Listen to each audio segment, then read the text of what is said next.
The Benjamin Dixon Show is only possible with listener support.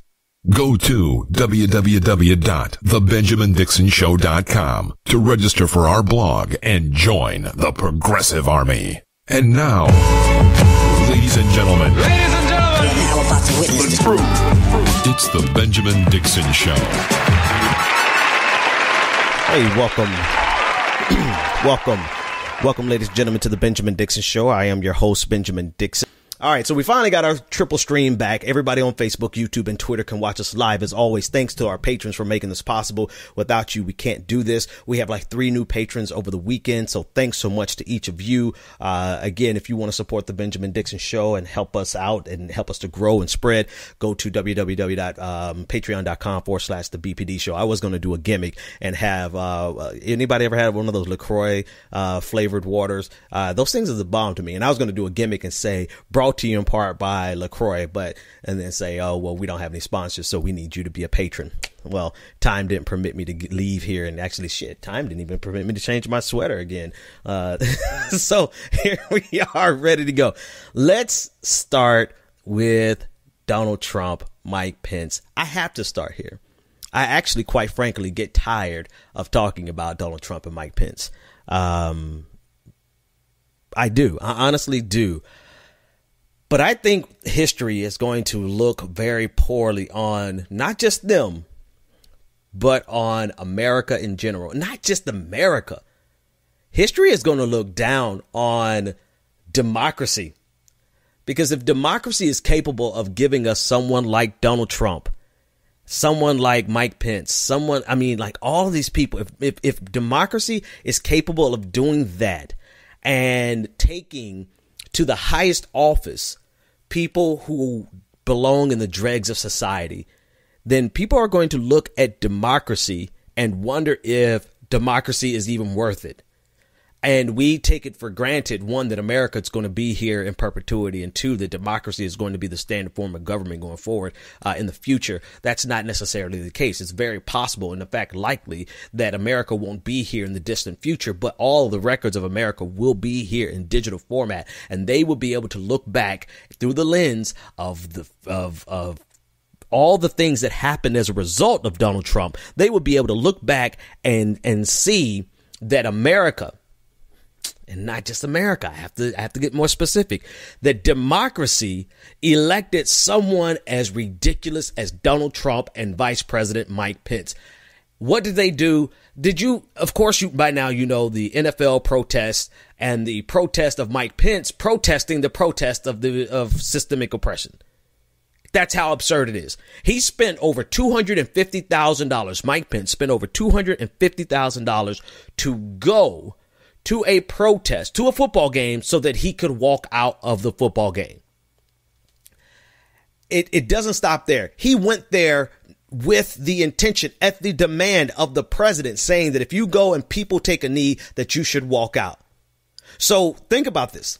They spent taxpayer money and they went to protest the protest. Here are the president of the United States. In their oath, they're there to defend and protect the Constitution of the United States. And we have a constitutional right to protest. And instead of just staying out of it, they behaved like children, making a scene because they wanted to continue to draw attention to people taking the knee. Why? Because it's politically expedient for them. This is good politics for them. This is what their base wants. This is what their base needs and loves and thrives on. So they know that it's good politics for them. And they also know that what they are doing is undermining their oath of office, and it's undermining the Constitution in general. Not only their oath to protect and defend the Constitution, but the Constitution in general. And here we are. I mean, seriously, here we are with 2 of the most childish elected officials probably in the country holding the highest offices in the country, whereas we have real problems to deal with.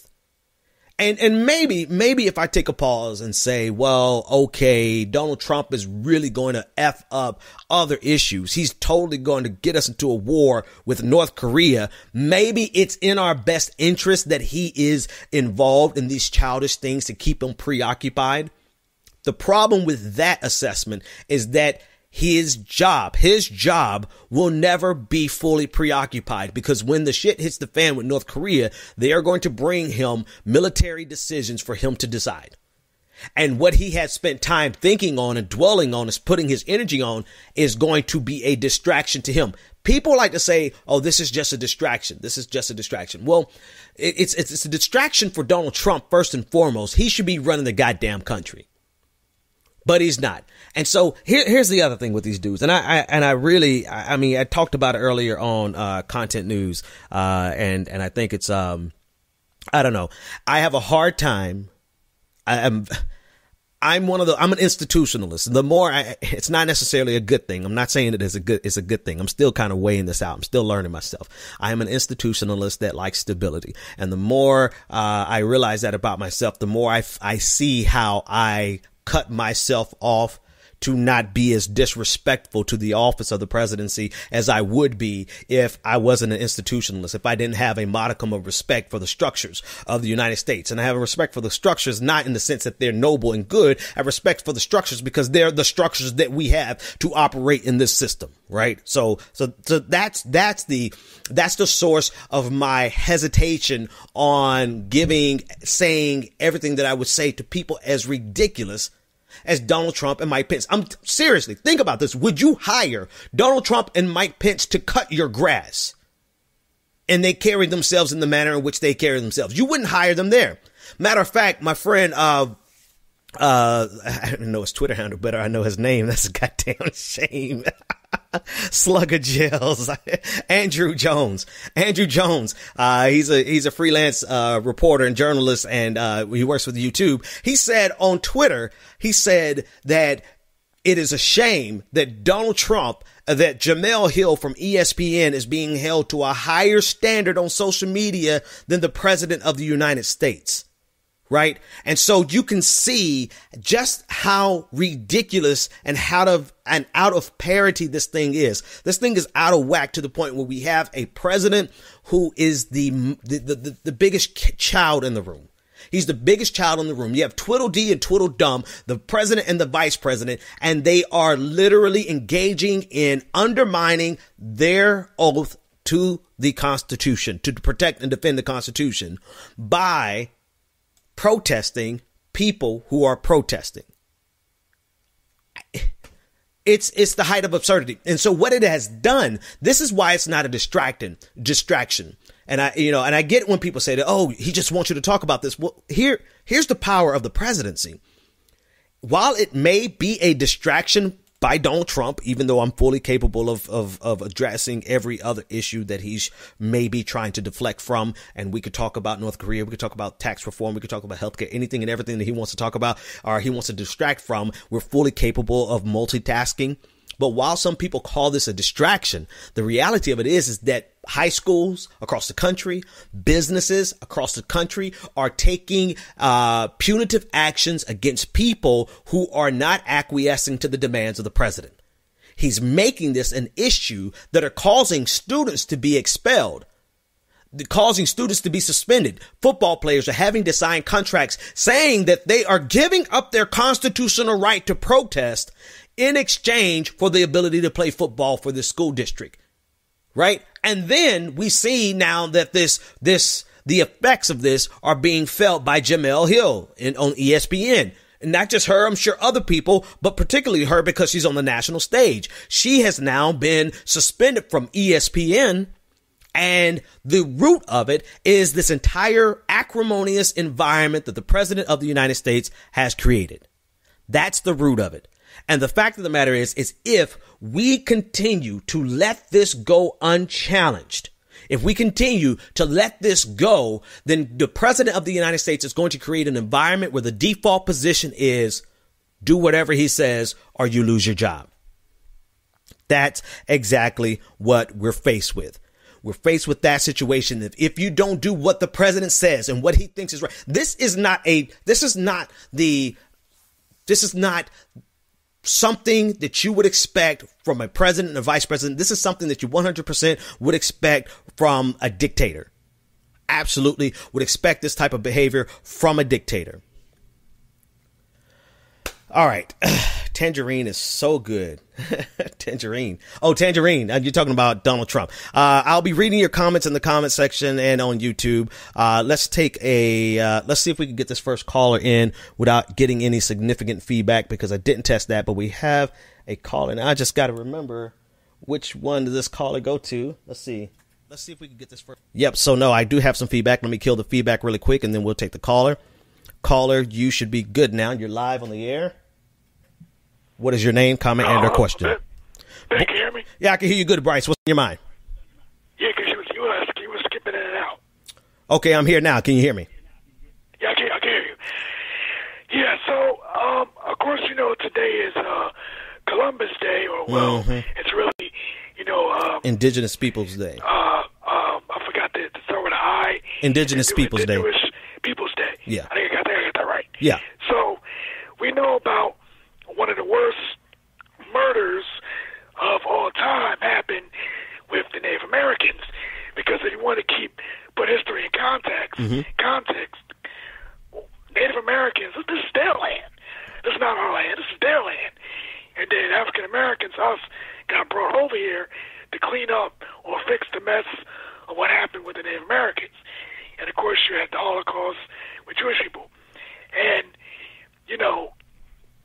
here in America, Native Americans, African Americans, been through it, and everybody that's brown and anything. And basically, the thing that, especially what's going on with Pence and Jamil Hill, everything, is that the racist, white supremacy side of white America, because not everybody, but that section of white America, don't want to hear nothing about the past, don't want to talk about it, move on, just shut up. Yeah. It's in the past. Forget about it. Let it go. Move forward. That's what they want. And so they're pissed that we keep bringing it up. They're pissed that, white people, bring it up, like Max Kellerman and people from the Young Turks and all progressive parts, and let's be real, they get called nigger lovers now because they're not racist and they're out here, against that. Yeah. As a hire who got killed, because she came out there like, I'm not with that. So, man, let me tell you why I chuckled there. I chuckled there, one, because of the chat room, but two, because how clear it is to normal people. It should be clear to normal human beings to see that hypocrisy that you just pointed out. But it's almost like blows me away that what you're saying is so common sense. It's so basic, but yet we're dealing with an entire faction of the United States of America, not just Donald Trump. Thanks for the call, Bryce. It's not just Donald Trump. It's an entire faction of the United States who don't see that glaring hypocrisy and think that we're crazy because we talk about it and because we call it out. I was talking with patrons this morning in our morning analysis. If you want to get access to the morning analysis, go to patreon.com/the BPD show. But I digress. I was talking to patrons this morning on the morning analysis about the simple arguments and the complex, nuanced arguments. In terms of neoliberals and neoliberalism and the arguments that I would have, like with some of my coworkers at the company I work with now and some of the owners of the company that I work with now, we would have an argument on some of the minutia of the differences between neoliberal economic policy and a more progressive, more socialist leaning progressive economic policy. We'd have a rigorous debate about the details. That's an edge conversation in terms of the overall national discourse. The overall national discourse is filled with people who think that Tweedledee and Tweedledum in the White House are brilliant, who think that Donald Trump, who can't string together a coherent sentence without looking like a complete effing moron, they think he is a brilliant leader. So we're stuck between trying to have nuanced conversations about policy differences and differences between liberals and progressives and pushing the narrative forward. Meanwhile, 50% of the voting population are complete morons who think that Donald Trump represents the best of America. So the same time that I'm laughing and chuckling about the inability of people to see what's common sense and for people to see that hypocrisy that the last caller was pointing out, the reality of it is they're either completely hypocritical in the sense that they wouldn't care even if they saw it, or they're intentionally obtuse, meaning that they're intentionally going to ignore all of the things that we talk about, all the issues that we point out so that they can just continue forwarding their political agenda, or they're just dumb as hell. And that is 50% of the voting population, give or take a margin of error. And so I pointed out in that way to point out, to drive this fact home. Man, we got to fight stupid. Stupid runs deep in American politics. And we've got to be willing to fight, call it out and fight it head on, simultaneously having these nuanced, complex conversations about deep philosophical differences. You guys know I love the intellectually stimulating conversations. But right now, man, we are dealing with some dumb blankers. And I feel bad. Not really. Sorry, not sorry. I feel hesitant about just calling them dumb, because not all of it is ignorance. Some of it is very malicious. But there's but what they're being malicious with, they're being malicious with a level of ignorance that not only has the ability to start World War III, as Bob Corker pointed out, it also has the ability to undermine our democracy in the first place. Like what we're seeing on these high schools and these companies, they are literally violating federal law. They're violating Supreme Court decisions that say that students cannot be forced to say the Pledge of Allegiance. Now they're making students sign their rights away in contracts in order to participate because the president of the United States said so. All right, let's take this next caller. Caller, you're live on the air. What's your name, comment, and or question? Hi, Ben. Vita. This is Vita from San Leandro. Oh, I know your voice, Vita. What's on your mind? I just want to say it's not so much of people being dumb or stupid. It's just a strategy that is being used and implemented that we tend to overlook in terms of communication and strategy and the outcome. It's not so much of Republicans or Democrats.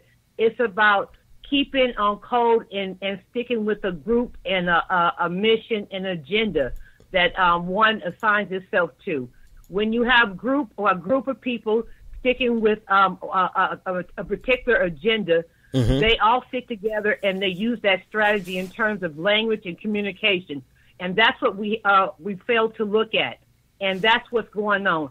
And we have intelligent people. We have media that sticks with that same agenda. We have corporations. We have people in public and private policies that are that have a public platforms, networks that they're platforms that they're able to use, and they're out there. We have smart people that are on TV, that are journalists. We have people with degrees. We have people that are on platforms that go to different conferences and so forth, and they know what they're doing.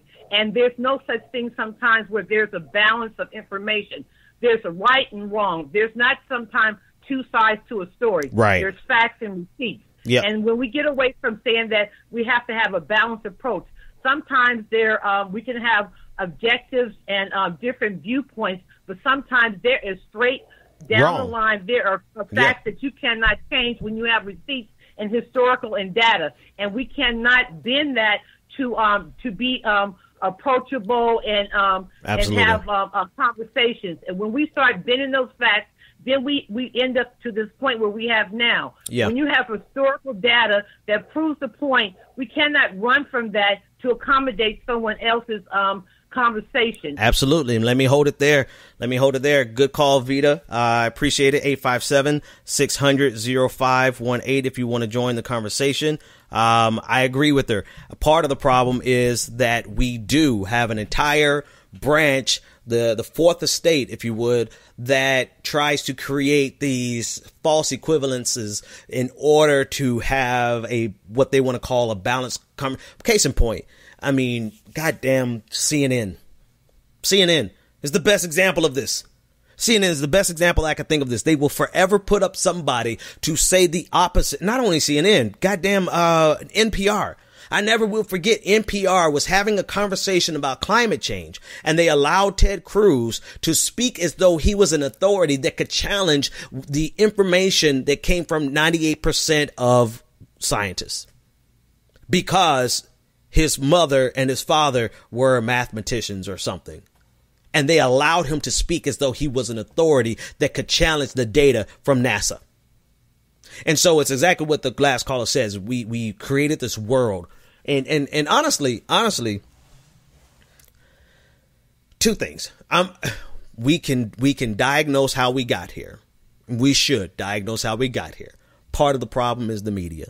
A huge part of the problem is the media. We live and exist in a reality TV show world. And because we live and exist in a reality TV show world, it should only follow that we would get a reality TV president. And that's what we've gotten. And part of that reality TV world is the hyper confrontations where you always want to put up people to fight each other, even though you know nothing beneficial is going to come from that argument whatsoever. The media is complicit with the rise of Donald Trump. And so it's important for us to point that out. However, it's also important for us to move from here and say, what the hell are we going to do to move forward? How do we move forward to get away from where we are in this ridiculously ignorant phase of American history? I mean, we have devolved. And to say that, saying that is an understatement. We have devolved, and a good portion of our electorate has devolved right along with what the media is leading us into, what our politics have inevitably led to. And so I agree that we need to identify the problem, the root of how we got here. But I also feel like, man, if you're not talking about how we fix this, and if you're not talking about how we change this, and how do we get away from this and progress, and that doesn't just mean, this is important. This is important. A lot of people disagree with me on this, but I'm going to say it. This doesn't just mean that we ruminate over and we dwell on the God dog it. I don't know if I want. Yeah, I do want to say it. The way we move from here includes addressing Donald Trump head on, what he's doing and what he's saying and the policies he's trying to implement and how they're detrimental to people right now. I'm so tired of people saying that we should not be anti-Trump, and that because if we're anti-Trump, that's a handout to the corporate Democrats. Well, you know what? I'm sorry. Green Party, where are you? Green Party, when you have somebody on the national level that can challenge Donald Trump electorally, not rhetorically, not emotionally, not philosophically, but electorally, until the Green Party has somebody that they can put up to take down Donald Trump, you know what? The corporate Democrats are the only other solution right now. And I'm sorry, you can be upset with that reality if you want to, but this is what we have. We have a lot of people who are on the sideline quarterbacks. I get it. You want to critique everything of how we got here. Fine. Boom. Let's do it. But simultaneously, if you don't have the ability to address what Donald Trump is doing right now, the fact that Jeff Sessions has cut back on the protections for the LGBTQ community, which means that across the country, it is now becoming easier and easier for companies to discriminate against people because of their sexual orientation. If you're not able and willing to address the real lives that are being affected by this president, then you are no good to the fight that's at hand. You want to fight a philosophical, rhetorical fight that you don't even have enough political ammunition to do anything about. Yes, I'm tired of the corporate Democrats. Yes, hopefully we never have to see Debbie Wasserman Schultz again. Hopefully we can get rid of Rahm Emanuel in Chicago and never have to see him again. Hopefully we never have to deal with the Clinton wing of the Democratic Party ever again, because it's time for them to go away and stay away. But you know what? In 2020, when it comes down to it, if Donald Trump is still in office and we don't have anybody but, God, I hate to say this. I don't even know if I could say this one. I was going to say Cory Booker, but I don't even know if I could freaking say his name. I can't say his name.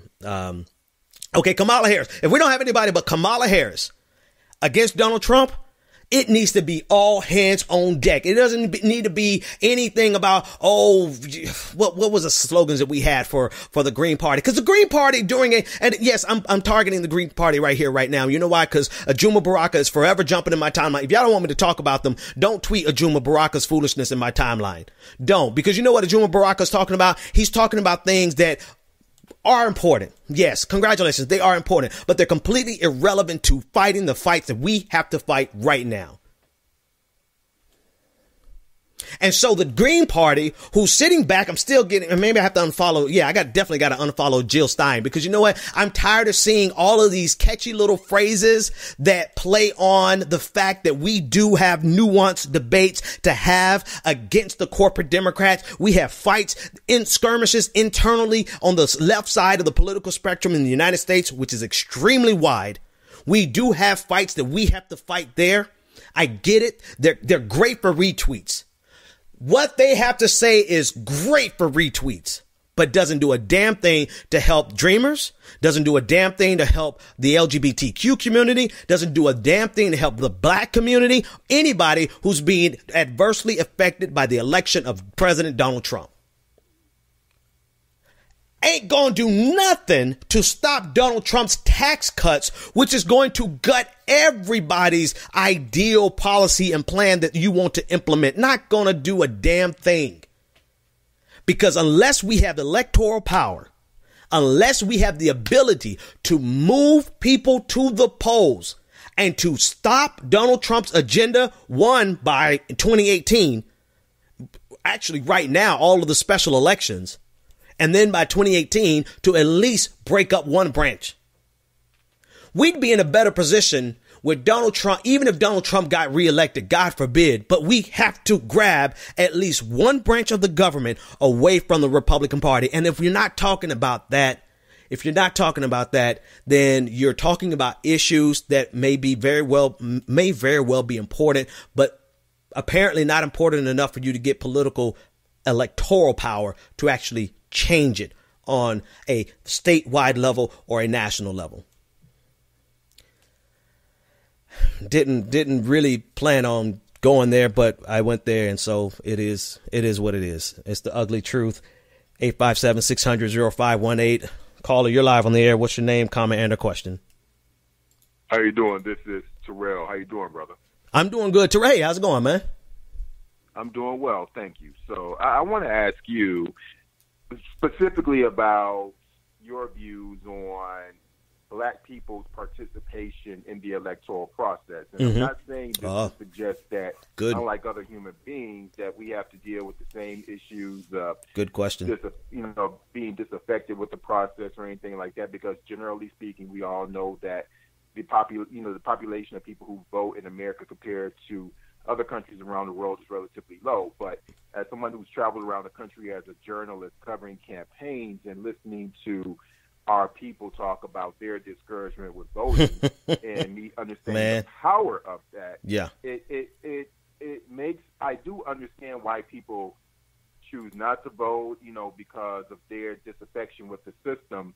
But it worries me because I know that despite its faults, that it's one of the most powerful tools we have to make change. So how do you respond to people who argue that they either choose not to vote, or what are some ways in which that we can work within our communities to encourage people to believe in the electoral process in the ways that we do? Thanks a lot for the call, man. That's a great question. I actually dealt with this a little bit yesterday, coming back from the barbershop, and did a special episode because, man, at the barbershop in the Black community, man, you can either get some of the richest information you will ever find in the world or some of the dumbest information you will find in the world. I'm sorry, guys. I just don't have much patience for stupid today because it's so much stupid around us. It's so much ignorance around us. And when I say the most ignorant information you'll ever find in the world, particularly conspiracy theories, particularly this attitude towards electoral politics saying that we should not participate because your vote don't matter anyway. This is exactly the type of bullshit that I'm talking about. It's that, you know what?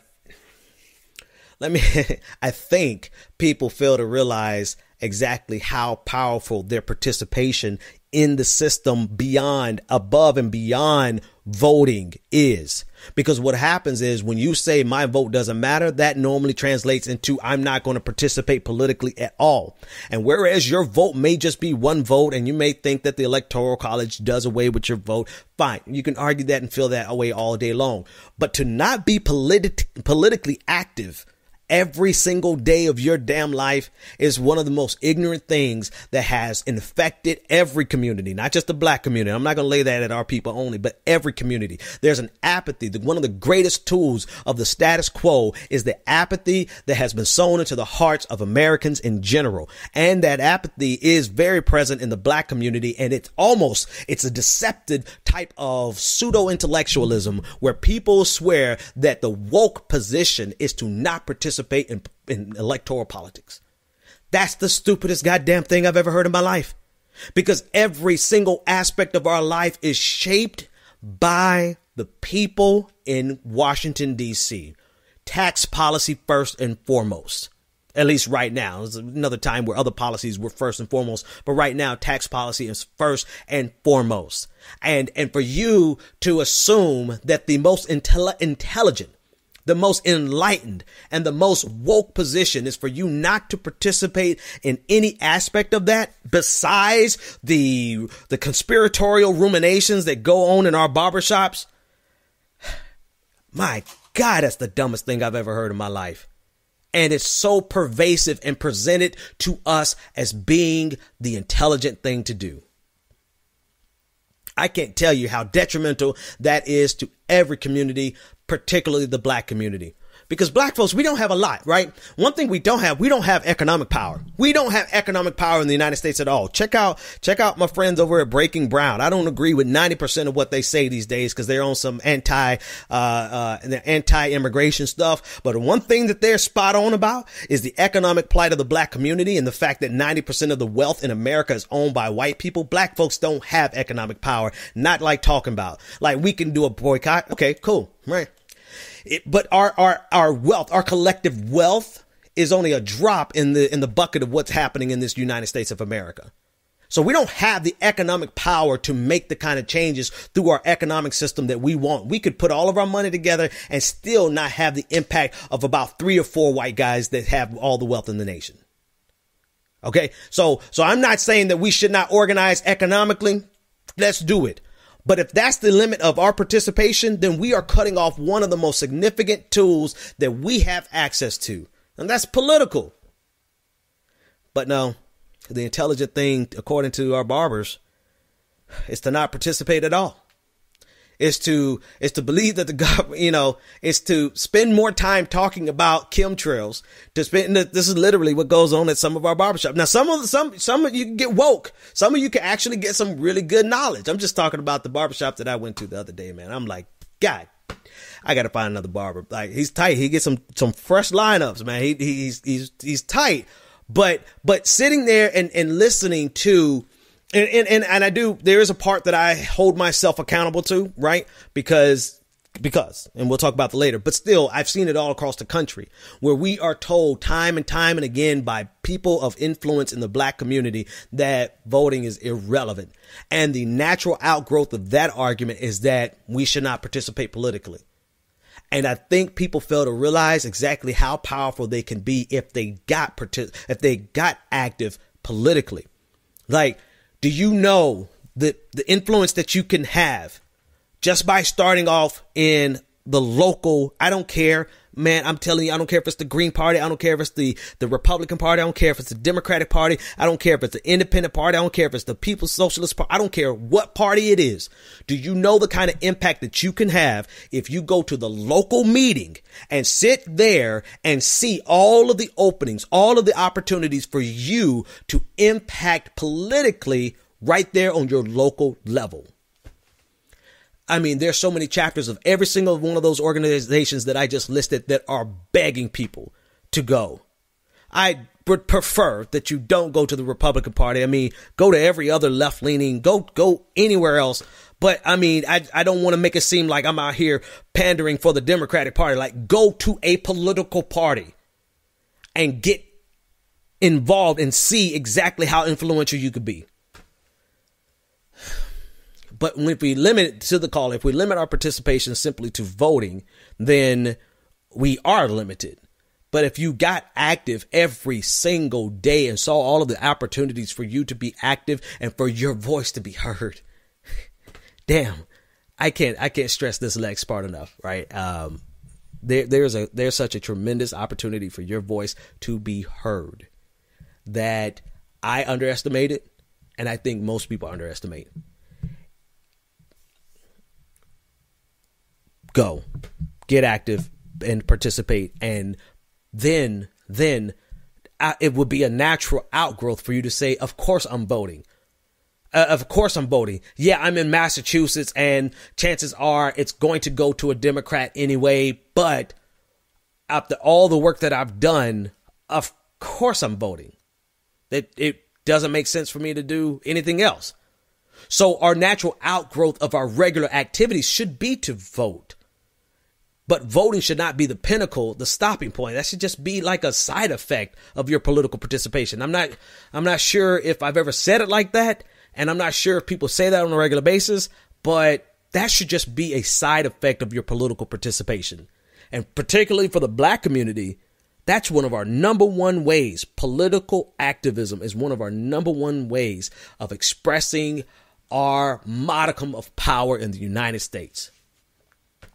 Until we get our black banking and all the other stuff people are promoting. I don't begrudge any of those things. I'm just saying we cannot do those things to the detriment of our political participation. 857-600-0518. If you want to join the conversation, if you want to weigh in on anything.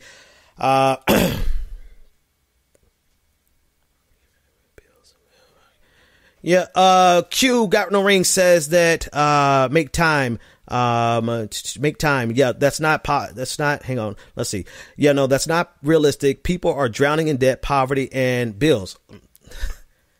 Well, I'm not going to put all my business out here, right? I'm not going to put all, life ain't been no crystal stair for me, I mean, I literally started this stuff with the $10 or $20. I don't know how much it was, like $30 a month that I had left over after paying everything out to childcare in Boston. Literally started this show with like no funding whatsoever. Time, never had time. Worked 2 jobs and did this. Right. So I'm not saying that that's possible for everybody. And I'm not saying that everybody has to be as insane about their process of doing this. But if we don't, here's the thing. Here's what this is what I've accepted. This is what I've accepted for my life. I've accepted the fact that I'm going to have to work probably 10 times as hard as my son and my daughter, because the goals that I want, the end goals, the political end goals that I want, universal basic income, Medicare for all, free college, free state education. Those goals are going to take me spending all the time that I have doing regular work and then this. Those goals is going to take probably my entire life to see those goals come into fruition. So I've kind of given up on the idea that I'm going to have the ability to live comfortably and luxuriously. I'm in that generation that's going to have to birth something better for the next generation. And I'm hoping that there's enough people out there that's willing to fight that grind, and grind like that in spite of the fact that we got bills to pay. Man, I just worked out a deal with the IRS last week, man. I'm a happy mother. I'm so happy I worked out a deal with them, because how I owe the IRS and ain't got no money. People who owe the IRS, they usually can say, I owe the IRS and I got plenty of money. You know what I mean? They owe the IRS because they made big money. I mean, my dude, I owe the IRS and I ain't got no money.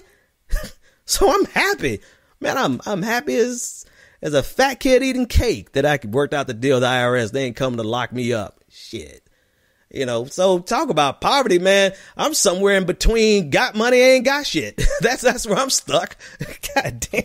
And time ain't, man. Ain't nobody got time. Nobody has time. And the thing is, we did an entire show on this, and Q was absolutely right in the fact that, the comment in the YouTube rather is absolutely correct in the fact that capitalism, it wants you here exactly in that place where you don't have time, nor money, nor energy to do anything to change the system around you. And what does that predicate? What does that necessitate rather? It necessitates us giving the time that we don't have, the money that we don't have, the energy that we don't have, in order to birth something for the next generation so that they can, John Hill said, Ben, don't go crazy on us. I'm not going crazy, man. I'm not going crazy. I just know the reality of that life where you don't have time, nor money, nor energy to do anything extra above what you're doing. And I know for a fact that that's exactly where capitalism wants you stuck. And because that's where they want us stuck, that's exactly where we have to fight from. We have to fight. We do have to fight from a position of almost weakness, of the underdog, hell, if we don't have time now, when will we ever have time to change the system to give us more time? If we don't have money now, when will we ever have time to make more money, to have enough money to change the system so that we can have enough money? It's the chicken or the egg. We got to start right where we are right now. Today. Get busy. So I don't know. Yeah, that's all I have. But you know what I'm going to do? Because I'm a little wound up tonight, and apparently I think there must have been caffeine in that thing I drank. I'm going to take some time for self-care, and I'm going to call it a night here. And be sure to check me out early in the morning for our morning analysis, so that you can get insight with a small group, the small family of patrons. Patreon.com/The BPD Show. I don't even know where my closing music is, so I'm going to play my opening music again. We'll see you guys next time. The Benjamin Dixon Show is only possible with listener support. Go to www.thebenjamindixonshow.com to register for our blog and join the Progressive Army. And now, ladies and gentlemen. Now about to witness the truth. It's the Benjamin Dixon Show.